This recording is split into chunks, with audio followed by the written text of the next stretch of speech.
Welcome back to Coffee Spills and Pineapples. This is where creatives talk about their journey, their stories, and inspire us, you, the listener. Today, my guest is Tim Strait, a very old friend.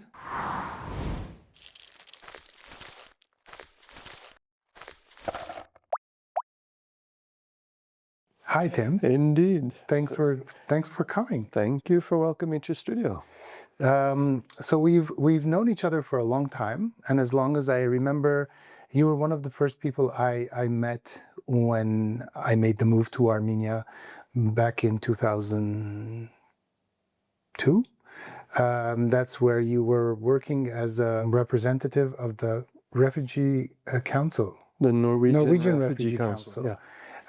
Tell us a little bit about that, because our encounter was related in terms of projects we were thinking of doing together in my tenure as coordinator for the Land and Culture organization at the time. Mm-hmm. And then we wanted to do a project with volunteers. So tell us a little bit about how you ended up all the way from the States to Norway and then Armenia. That's a long, big, muzzy story. No, born and raised in the U.S., in the Midwest, but knew very early. I can remember distinctly walking to school as a 14 or 15-year-old, taking my normal walk to school thinking, I'm not going to live here when I grow up. Interested in languages, I'm interested in foreign cultures, I'm interested in traveling and being out there and just experiencing life, a much bigger life than Cleveland, Ohio. And so as soon as I graduated from college, I got on a plane and I left. And that was 1982. And I have not lived in the United States since then. I have actually only visited the United States, I think, 3 times in the last, what is that, 43 years. I want to ask why. I feel like I need to ask, why did you feel you don't want to live there? I felt it very narrow, as diverse a country as the U.S. is. Anybody who, at least in the Midwest where I come from, everybody speaks one language. It's English, and everybody understands every nuance of that language. And I wanted to speak a language that I don't speak perfectly, and I always learning things and exploring. And I can remember working my first job as a 14-year-old at Baskin-Robbins ice cream. Some people came in, and I happened to be studying German at the time in high school. Horrible at it, really horrible at it, but it's a foreign language, it's interesting. And people walked in and started speaking German, and I thought I had hit the jackpot, and so I just said, okay, I can't live in this country my whole life. And so little did I know that I was going to get out and leave. And when I graduated from George Washington University in Washington, D.C., I got on a plane. I had a friend living in Taiwan at the time. I flew to Hong Kong. I lived in Hong Kong for a few months, and I got on the plane and went up to Taiwan. He'd left by that time. I made a movie. I'm in a war movie. What? I'm in a war movie. The Japanese invasion of Manchuria. I'm the evil officer in that movie, right? Wow. And I had hair at the time. But that's why I don't recognize you. Okay. Yeah. And so from Taiwan, I moved on to Japan, and I taught English in Japan. That was at the time and a generation kind of where everybody wanted to learn English. Everybody wanted to learn English, and so I taught English for a while. And then I decided to move on, and I ended up in Nepal. I ate some lasagna one night and got dysentery, got very, very sick, and then had the runs all the way down through Malaysia and ended up in hospital in Singapore. Wow. I said, well, I need medical care, and I need to go somewhere to recover. And my head never told me to go back to the United States to recover. My head told me to go back to Norway. I'd been an exchange student in Norway years before. And so I got back on the plane back to Norway and then stayed there 16 years. But Norway is such a fantastic country. It is so well functioning. It is so homogeneous. It is so perfectly well functioning and fair and human rights and all the good stuff. Really boring. What did you do for 16 years? I worked for a finance company. When I first got my work permit, then I got a job in a finance company. From the finance company, I did my first creative something, actually, now that I think about it. Finance company. Finance is not very creative, right? And well, it can be, but for me, it wasn't. It's a different kind of creative. What happened was I had gotten interested in something called the European Fair Trade Association. I joined an organization called Alternative Handel, meaning alternative trade organization, and working on In Norway. In Norway. And then what happened? The war in Bosnia started. I was starting to get bored in Norway at the time. Saw an ad in the newspaper one evening saying, we need nurses for the war in Bosnia. I know nothing about nursing, but I wrote them an email anyway. And I said, I'm not a nurse, I'm a finance person, an administrator. Do you have any positions? The next day they wrote and said, that was a Tuesday. They wrote and said, we need you and we need you now. Thursday, 2 days later, I was on the plane to Bosnia, in the middle of the war. But boy, did I have to learn fast. And so I was there for 6 months in the war zone, and then 3 months down in Split. And then I went back to Norway because I was totally exhausted and I had seen horrible things. And then I was offered a job in Rwanda just after that, and I went, I'm not going to go from one horrible Rwanda was going to be, in 94 was awful. I'm not going from one horrible something to another. I need to take care of my mental health. Right. And I got home to Norway, and this is one of the, I'm not much of a religious person. I decided to seek psychiatric help in Oslo, and so I made an appointment with a psychologist, and I was walking down the street looking for the address, and I crossed the street and I got hit by a car. And I went to my appointment and I said, I just got hit by a car. I don't know if I'm ready to do this discussion, but I decided that was a signal. Tim, you don't need psychological help.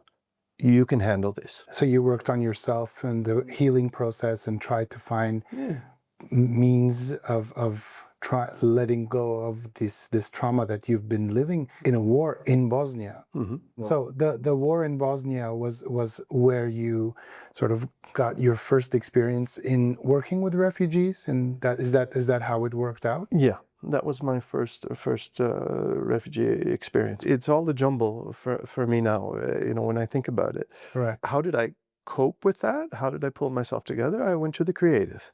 And I started a toy company in Norway that I designed all the toys, had them produced in Sri Lanka. I had an earlier in this alternative trading organization, I had developed some contacts in Sri Lanka. And so I started designing wooden puzzles and stuff and selling them in Norway, and it was going fairly successfully. And then I just decided, you know what, I don't want to do this alone. I don't want to do this for me. I want to be more out there among other people and work for bigger causes than just my own pocketbook. And so I just decided, okay, I applied for a job in the Norwegian Refugee Council. We're getting there. Yeah, we're getting there. And then I was the desk officer for Croatia and Bosnia for a couple of years. So you went back? No, I didn't go back. You were working in Oslo. I was the desk officer. And then they came and they said, would you like to go to Armenia? And I said, where? Yes. I have no idea where that is. I had to go to the encyclopedia and look it up and figure out where the heck is this? And then it took me a long time to realize, well, not a long time, but I was like, oh, former Soviet country. Oh, they might speak Russian. Oh, I speak Russian. I had studied Russian at university. Languages. Languages. Yeah. And so I was like, oh, well, this will work out because I speak Russian. Oh, that'll be fun. And I came in September of 2000. But what a fascinating journey, and how amazing that you overcame so many different hurdles and lived in so many different cultural realities, from the States to the Eastern Asian cultures in different countries, to Europe, and then South Caucasus. So these are all very different realities as far as I understand. They all have a different infrastructure, cultural nuances, languages, backgrounds.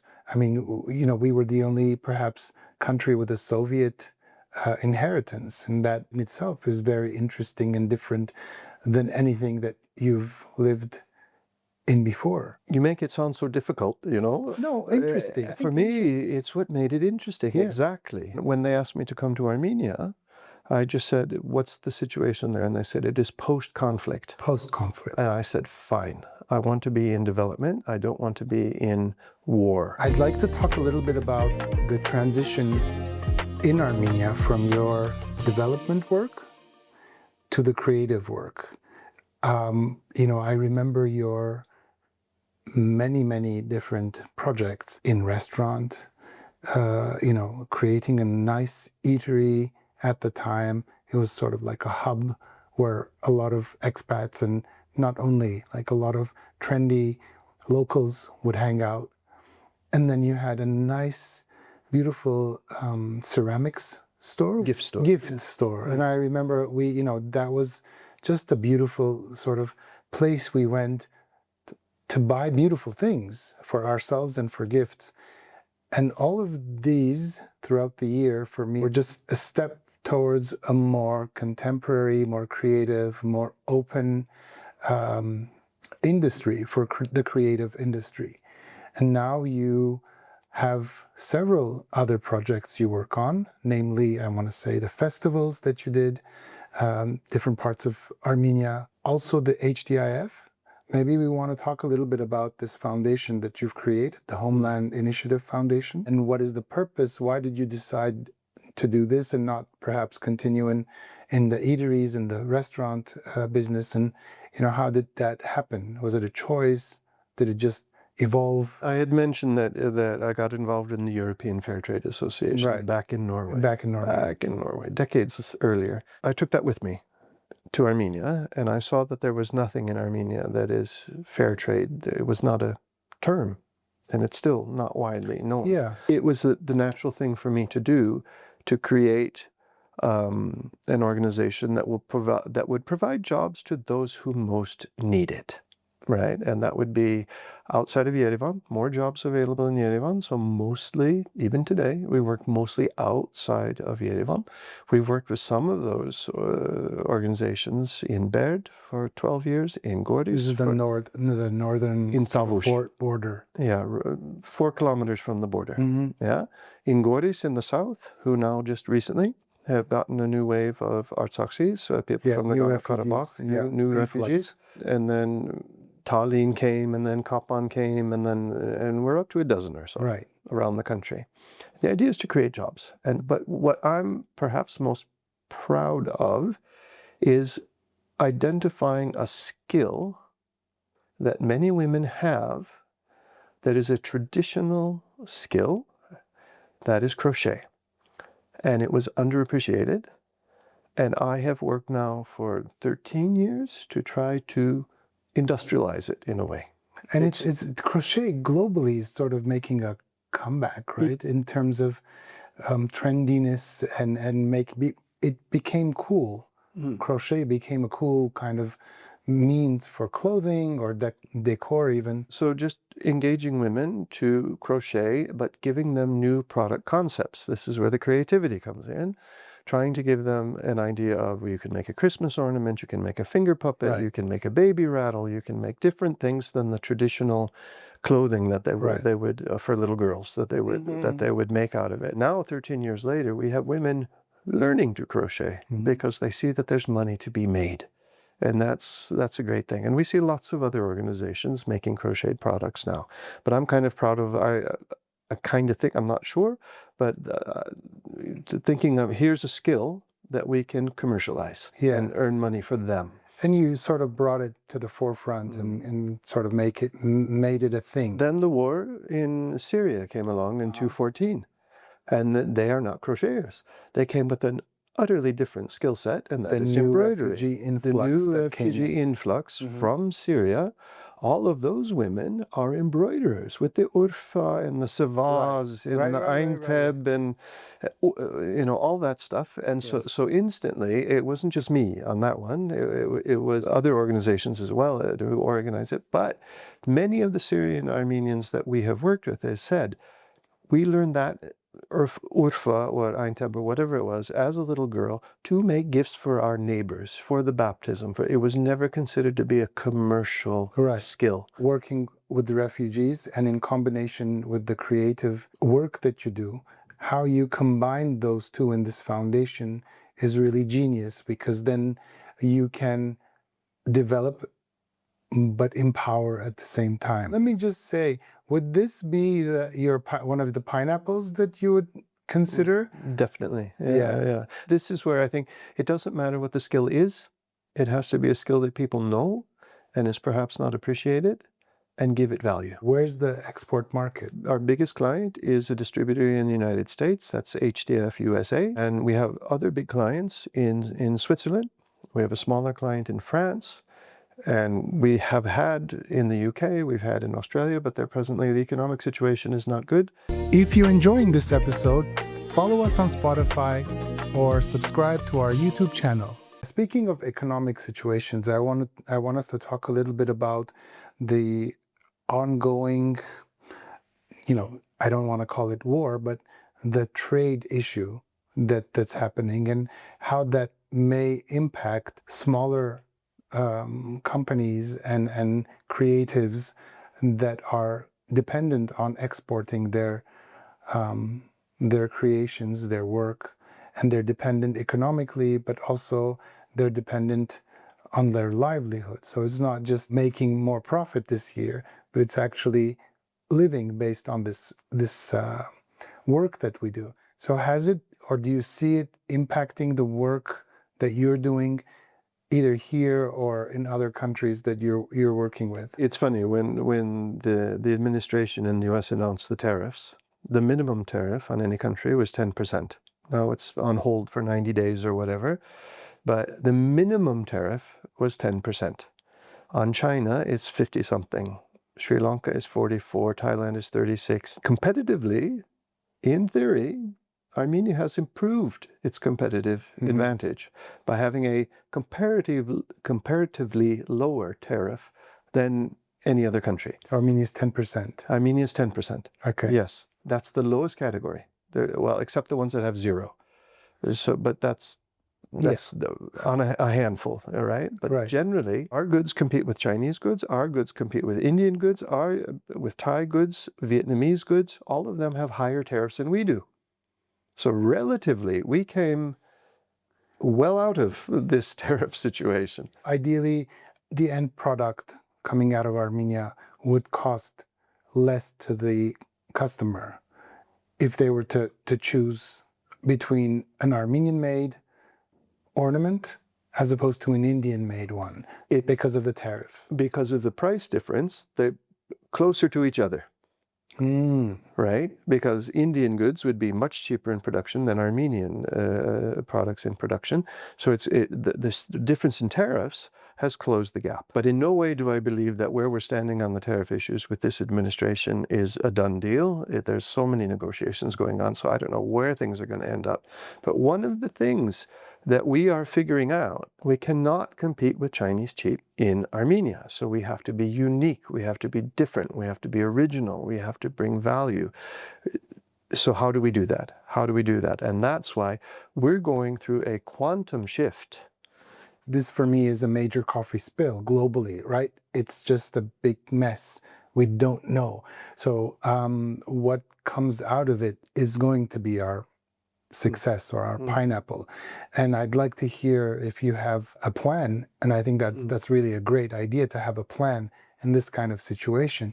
Even in times of confusion, a plan is always going to be necessary to find your way out. We started a project 1 year ago called the Armenian Sheep's Wool Value Enhancement Project. Why? Because there's a big emphasis on circular economy in the world. There's a big emphasis on the natural, the local, high design, all of these boxes. And so I was on holiday visiting friends in Sri Lanka, and she presented me a sample, a swatch book of fabrics made out of banana trunk fibers. For them, it was a USAID funded post-COVID project that got them going to extract these fibers from the trunks of banana trees, because you harvest the bananas, you cut down the trunk and you burn it. Right? And she said, these fabrics are made out of that. This is our new value chain blockchain. And I went, what? blockchain? Isn't that crypto or something? Yeah. She goes, no, blockchain is about transparent information. Oh, okay. Transparent That's how they're information defining it, every right. step of the way. That is putting all that information on the blockchain. And so I said, 90% of Armenian wool that is sheared every year in this country, and there's approximately 700,000 sheep in the country, 90% of it goes to waste. What do you mean goes to waste? It is We burned, it burn is it? buried, it is shoved in a mattress. Really? There's no value to that. 90%. Of all this wool, and if you estimate about 2.1 kilos of raw wool off of a sheep, that's 1.5 or so million kilos of wool, and 90% of that is dumped in a ditch or burned or something like that, right? And so we have spent a year documenting the value chain. Where's the baseline? Where are the broken links in the value chain on this? And you're saying, so why shear it if you can't sell it, right? You can't slaughter a sheep for the meat unless you have sheared it. It's more like a burden. To get to the meat, you got to get rid of, It's an expense. But can you imagine the animal welfare aspects of this? It's so broken in so many steps along the value chain. We have trained 7 women in Amasya to spin, and their quality is incredibly good. We just heard from the client, Woolway, here in Yerevan, who does natural dyeing of yarn, that the last shipment we made, we produced 150 kilos of spun yarn so far this year. During the winter, and they're buying, and their purchases are going up from 0 to 150, and they're saying the quality of this yarn is excellent. But all along this value chain, we've identified what we're calling rabbit holes. I also wanted to ask about the collaboration that you would do with Armenia Tree Project and the Woolway, and how is that working? Like, are people coming on board? Are people seeing the benefits, and are you growing a network there? Maybe you want to tell us a little bit about that work. We've created a trademark called Armenian wool. 100% Armenian wool.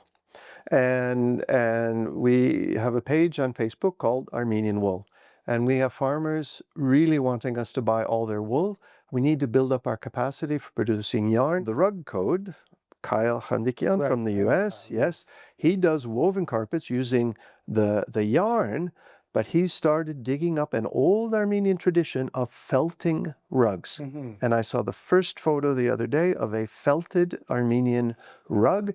It's gorgeous. So he's doing the rug development, felting, weaving, all kinds of different things. I think they were very creative in terms of its aesthetic. It was very He's nice. interested in the history, patterns on the carpet, the felting process, and he's just an amazingly creative person himself. And so he's off and running. We have 3-4 other designers who want to make jewelry out of our wool, who want to make a Woolway dyes it naturally. You know what they use to dye the wool? They use bugs, they use indigo, and you use onions. So what do they use now? We want to make our yarn 100% natural and circular. We want all the dyeing to be natural, using natural, no chemical processes, and we want it to be sourced locally. We're having indigo, for example, does not exist in Armenia. And there's a bug. It used to be very prevalent to make the color red in Armenia, but now it's been over-harvested or something, and so there's another rabbit hole for you. Yeah. Can't we have a red dye bug farm somewhere in the country in order to produce the natural red dye in Armenia? So how do we get the yellows? How do we get the greens? How do we get the reds? How do we get the blues? How do we get all those colors to do our traditional rug weaving? And then Kyle has carpet design thing going on that is just amazing. Ecosystem that you're building slowly. The agrarian university. They have great knowledge. They have a lot of Corriedale sheep, another species, one of our rabbit holes. Okay, the Corriedale wool is a lot softer. Maybe that can be used for sweaters. Maybe we're going to buy 50 sheep worth of Corriedale sheared wool this year and make yarn of it and see if we can use it in sweaters instead of the bulbous, which is scratchy. It's so wonderful to see you speak passionately about this, because when we talk about creatives, we most often talk about art, music, right? This is when we talk about creatives. We seldom forget the raw material, the creation of the raw material. And what you're doing is wonderful, because you're not just creating employability for those women to embroider, but eventually you're going to make the yarn with which they can create objects with and then sell them. So it just becomes that, exactly what you were saying about the circular economy. And in doing so, there's also the fair trade. And you want to tell us a little bit about what is a fair trade and what do you do? I mentioned the European Fair Trade Association earlier. That grew into the World Fair Trade Organization. It's based in Culemborg in the Netherlands. Decided to create HDIF, the Homeland Development Initiative Foundation. And I said, there's no point in me creating this if we don't join the WFTO. We are the only member of WFTO in Armenia. And we pay a membership, we do reporting, and this is where we measure impact. We know the name of every woman that works for us. We know their age, we know if they're kids, we know if they're disabled, we know if they're a refugee, we know what their income was last year, we know what the income was the year before. But do you need to be a member of the WFTO to do all that? No, but it helps. It helps to get it structured in a way, and it helps to sell your product if you can verify. Now, all that information, remember I mentioned the blockchain, and all that information is going to go onto the blockchain. So when the client in France or in Switzerland or Belgium or wherever is buying a bear, and they go on that QR code, and it's all part of the blockchain. They can know the name of the woman who made it. They can know how many kids she has, how much she received to make it. And they can, so here's her email if you want to write to her.